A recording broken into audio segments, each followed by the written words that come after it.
नमस्कार प्रिय दर्शकों, आज इस खास कार्यक्रम में हमारे साथ पंडित धर्म प्रकाश शर्मा जी, जो एक ऐसे धार्मिक स्थान से नाता रखते हैं जो सारे विश्व भर में विख्यात है। जी हाँ, मैं पुष्कर तीर्थ का जिक्र कर रहा हूँ, जिसके प्रधान पुरोहित के ये इकलौते पुत्र हैं और एक बहुमुखी यानी कि मल्टीफेसेड पर्सनालिटी हैं। शुरू में ये एक फिल्म एक्टर के रूप में इन्होंने काम किया और इनका नाम दिलीप कुमार जैसी विख्यात पर्सनालिटी के साथ जुड़ा हुआ था। और उसके बाद एक ये सीनियर एग्जीक्यूटिव रहे बिरला ग्रुप ऑफ कंपनीज़ में। फिर उन्होंने अपनी पॉलिटिक्स में प्रवेश किया और राज्यसभा के मेंबर थे और इंदिरा गांधी फैमिली के साथ इनका खास नाता था, वो बताएंगे आपको। और साथ ही साथ ये राजस्थान स्टेट कांग्रेस कमेटी के जनरल सेक्रेटरी भी थे। और उस टाइम सुनने में यह आता था कि मोहनलाल सुखाड़िया के बाद पंडित धर्म प्रकाश शर्मा जी शायद चीफ मिनिस्टर का पद अपनाएंगे, बट वो नहीं होना था क्योंकि प्रभु ने इनको पकड़ लिया था। और प्रभु ने इनको किस प्रकार से पकड़ा वो पंडित जी अपने लफ्ज़ों में हमें बताएंगे। तो पंडित जी, हम आपका धन्यवाद करते हैं कि आपने हमारे लिए इतनी दूर से सफ़र किया और अपने दर्शकों की तरफ से भी और अपनी तरफ से मैं आपका हार्दिक अभिनंदन करता हूं, आपका स्वागत करता हूं। पंडित जी, हम जानना चाहेंगे आपसे कि आप भारत देश में आपका जन्म स्थान, पोषण और परवरिश क्या रहा, परिवेश क्या रहा? अगर हम परमेश्वर के वचन बाइबल की चर्चा करें या संसार किसी भी आध्यात्म की बात करें तो मनुष्य क्या है? ये संसार कांटों की बाड़ी, उलझ उलझ मर जाना रे। इस संसार में कुछ भी प्राप्त नहीं है और इसीलिए संसार का कोई भी पद, कोई भी प्रतिष्ठा, कोई भी बड़ाई कोई अर्थ नहीं रखती। तो परिवेश की जहाँ तक बात होती है, मनुष्य जन्म से ही पापी है। उसके वातावरण, उसकी उपस्थिति कोई मायने नहीं रखती, परंतु मायने रखती है कि जिस सत्य परमेश्वर ने हमारी रचना की है उसको हम कैसे प्राप्त कर सकते हैं। और इसीलिए ये सच है कि पुष्कर पूरे विश्व के अंदर और ख़ासतौर से भारतीय वैदिक अध्यात्म में प्रधान पुरोहितों का महान तीर्थ है। पुष्कर के लिए वेदांतों में लिखा है, पुष्करम दुष्करम भाषम, पुष्करम दुष्करम सेवा। पुष्कर प्रधान तीर्थ है सारे संसार के अंदर और उसके प्रधान पुरोहित पंडित सोनलाल जी शर्मा का मैं एकमात्र पुत्र हूँ। और यही नहीं, मेरी माता अत्यंत धार्मिक प्रवृत्ति की महिला थी और मेरे पिता और माता दोनों का राजनीति के अंदर बड़ा सामर्थ्य के साथ में कार्यक्रम रहा था। तो परमेश्वर ने अनुग्रह करके मुझे उस परिवार के अंदर जन्म दिया। मैं उनका इकलौता पुत्र हूँ, मेरी एक बहन है। तो आपने परिवेश की बात की तो मैं ये कहना चाहूँगा कि पुष्कर के अंदर जन्म लेके भी मेरे सामने एक प्रश्न था। और वो प्रश्न ये था कि ये जीवन किस लिए मिला है। मैं बालकपन से धर्म की सारी प्रवृत्तियाँ पूरी करता था, परंतु उसके बावजूद भी मुझे शांति नहीं थी। तो जब भी प्रश्न आता था कि हम किस प्रकार से शांति को प्राप्त करें, तो प्रश्न ये आता था सारे अध्यात्म को जब मैं देखता था कि परमेश्वर को प्राप्त करो, परमेश्वर को प्राप्त करो। तो कैसे परमेश्वर को प्राप्त करो? मैं पिताजी से पूछता था, सबसे पूछता था, पर ऋषियों से पूछता था, महर्षियों से पूछता था, मेरे घर में जितने साधु संत आते थे उनसे मैं पूछता था, पर उसका उत्तर कोई भी नहीं दे पाता था। सब कहते थे कि ये करो ये करो। मुझे एक घटना याद आती है, जब मैं बहुत छोटा था, संभवतः 1 साल का 1.5 साल का होऊंगा, मेरे माताजी और पिताजी दोनों आज़ादी की लड़ाई के अंदर आंदोलन में थे। मेरी माताजी जेल में बंद थी और जब जेल से छूट करके आई तो एक रात वो रामचरितमानस की बहुत भक्त थी, तुलसीकृत रामचरितमानस की। तो वो हमेशा रात को सोने से पहले रामचरितमानस का पाठ पढ़ती थी और हारमोनियम के ऊपर बजा करके गाती थी। तो मैं उनकी गोद में सो रहा था, 1 साल का बच्चा था, 1.5 साल का, और वो गा रही थी। तो अचानक मुझे नींद में ऐसा लगा कि जैसे मुझ पर बरसात हो रही है। मेरी आँख खुल गई और मैंने देखा कि मेरी माताजी रो रही हैं और गा रही हैं और हारमोनियम बजा रही हैं। तो मैं बहुत देर तक देखता रहा। उसके बाद में मेरी माताजी से पूछा, मैंने कहा माताजी आप क्यों रो रही हैं? तो माँ ने कहा बेटा, परमेश्वर का प्रेम मुझे रुलाता है। मैं सोचता था पिताजी भी जेल में थे इसलिए माताजी रो रही हैं, या और कोई कारण हो सकता है। तो मैंने माँ से ये पूछा, माँ परमेश्वर कौन है जो आपको रुलाता है? तो उन्होंने कहा कि परमेश्वर तुम्हारा पिता है। तो मैंने कहा मेरे पिताजी तो जेल के अंदर है, आप किस पिताजी की बात करती हैं? तो बेटा वो हम सब का पिता है। तो मैंने कहा आप जैसे पिताजी के पास रविवार को मुझे मिलाने के लिए चलती हैं जेल में, वैसे इन पिताजी से मुझे मिलवाई। तो जब माताजी ने कहा कि नहीं बेटा, जब तक तुम परमेश्वर का प्रेम को नहीं जानोगे तुम उसको कभी नहीं प्राप्त कर सकते, नहीं जान सकते। तो मेरे बचपन के अंदर एक प्रश्न आया कि परमेश्वर कौन है? वो प्रेम है, उसको हम कैसे जान सकते हैं? तो ये प्रश्न सबसे बड़ा था जो मुझे पुष्कर प्रधान तीर्थ पुरोहित का पुत्र होने के बावजूद भी मेरे मन के अंदर निरंतर खटकता रहता था। जी हाँ पंडित जी, पर इसको आगे फिर आपको प्रभु की जो आप इच्छा आपके मन में थी सच्चाई को जानने की और शांति को जानने की, तो आगाज इसका कैसे हुआ? इसके आगे मैं सारे धार्मिक प्रवृत्तियाँ करता था, सारी भक्ति के भाव करता था, परंतु मुझे शांति नहीं मिलती थी। जी, बाहरी शांति होती थी, पर जैसे एक पुत्र पिता से मिल लेता है वो शांति मुझे नहीं मिलती थी। मुझे कई घटनाएं याद आती हैं। जैसे मैं रविवार को सूर्योपासना करता था और सूर्योपासना के अंदर शनिवार की शाम से लेकर के और रविवार की शाम तक एक पाँव पे खड़ा रहना पड़ता था और भूखा रहना पड़ता था, उपवास करना पड़ता था। मैं वो करता था।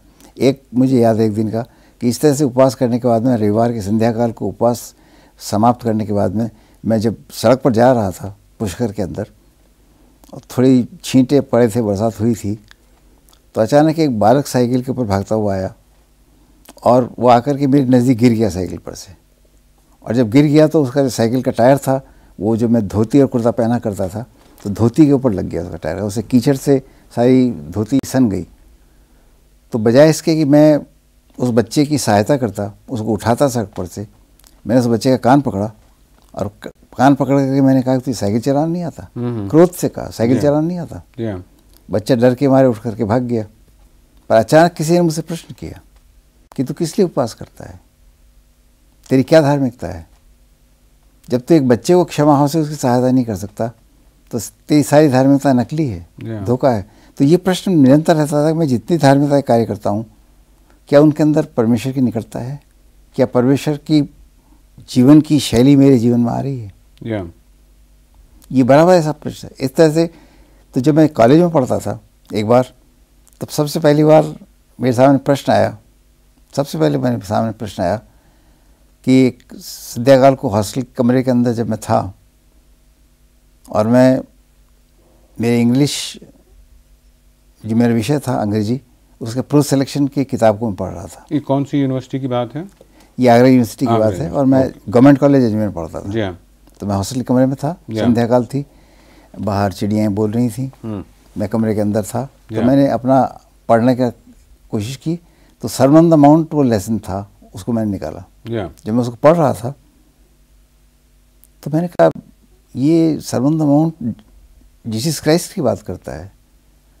तो मैं एक पक्का हिंदू और प्रधान पुरोहित का पुत्र होने के नाते क्रिश्चियनिटी के बारे में बड़े गलत ख्याल रखता था और मैं ये सोचता था कि क्रिश्चियनिटी तो किसी अन्य देश से आकर के हमारे देश के अंदर, और ख़ास तौर से ब्रिटिशर्स का जो अत्याचार होता था, ब्रिटिश गवर्नमेंट का जो अत्याचार होता था, और कांग्रेस में क्योंकि मेरे माता और पिता के होने के कारण और आज़ादी की लड़ाई में होने के कारण जो अत्याचार उनको होता था, मैंने देखा कितना ज़्यादा। तो मैं सोचता था क्रिश्चियनिटी का मतलब अंग्रेज़ सरकार। जी हाँ।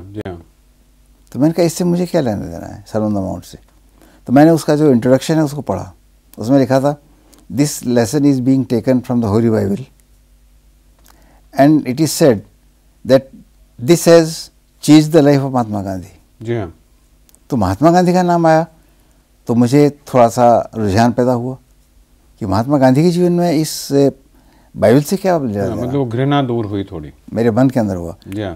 तो मैंने उस पाठ को पढ़ना शुरू किया, सर्मन ऑन द माउंट को, yeah. पर्वतोपदेश को, yeah. जो मत्ती के 5-6-7 अध्याय के अंदर yeah. है।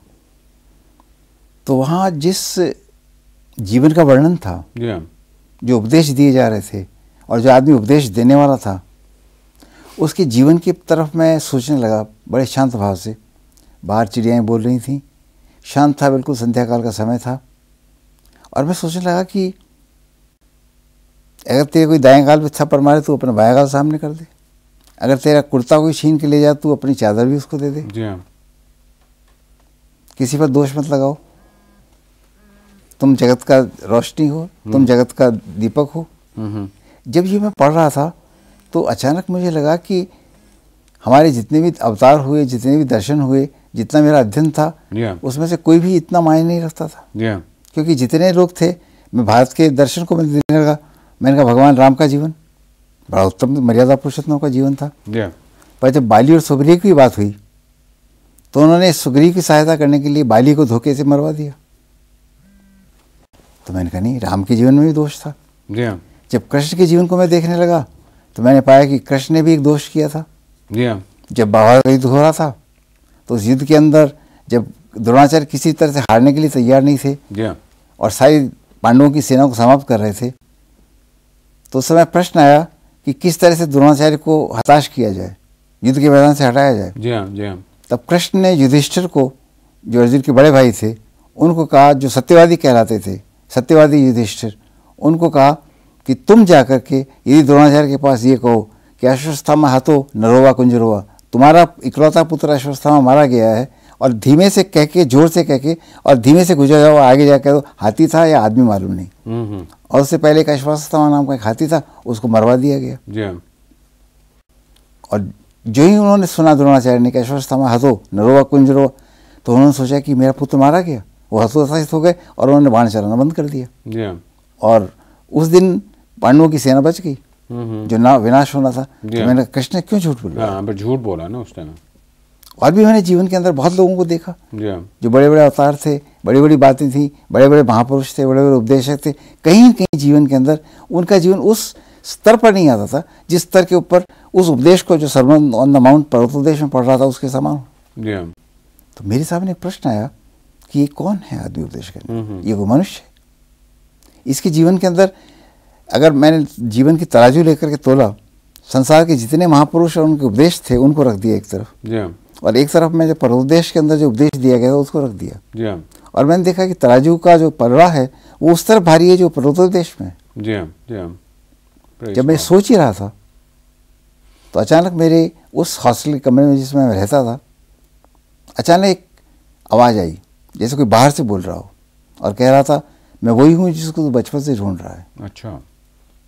मेरे सामने बड़ा अजूबा हो गया। मैंने कहा बचपन से तो मैं परमेश्वर को ढूंढ रहा हूँ। तो मैंने अपने आप से कहा कि नहीं, ये तो कोई झूठी आवाज़ है बाहर से। तो मैं दरवाजे पे गया, मैंने खोल के देखा, मैंने कौन है बाहर, तो कोई भी नहीं था। मैंने दरवाज़ा बंद करके आया और पर्वतोपदेश को फिर आगे पढ़ने लगा, छठा अध्याय पढ़ने लगा। तो फिर आवाज़ आई, मैं वही हूँ जिसको तो बचपन से ढूंढ रहा है। और उसके बाद जब मैं सोच रहा था कि किसकी आवाज़ हो सकती है, अचानक जिस कमरे में बैठा हुआ था वो कमरा रोशनी से भर गया। आमीन। बिल्कुल रोशनी से भर गया, और इतनी रोशनी से भर गया, और वो रोशनी ऐसी नहीं थी जैसी बल्ब और ट्यूबलाइट्स की होती है। अच्छा। ये सर्च लाइट की होती है। एक अजीब सी रोशनी थी, ऐसा लगा जैसे ऊपर से, और अचानक जैसे किसी ने मुझे थाम लिया, और मैंने देखा उसमें से दर्शन दे करके देखा कि एक व्यक्ति खड़ा है और वो दोनों हाथ फैला के मुझे कह रहा है, आ, मैं वही हूँ जिसको तू ढूंढ रहा है। उसके बाद मैं एकदम तंद्रा के अंदर चला गया, आत्मिक तंद्रा के अंदर चला गया।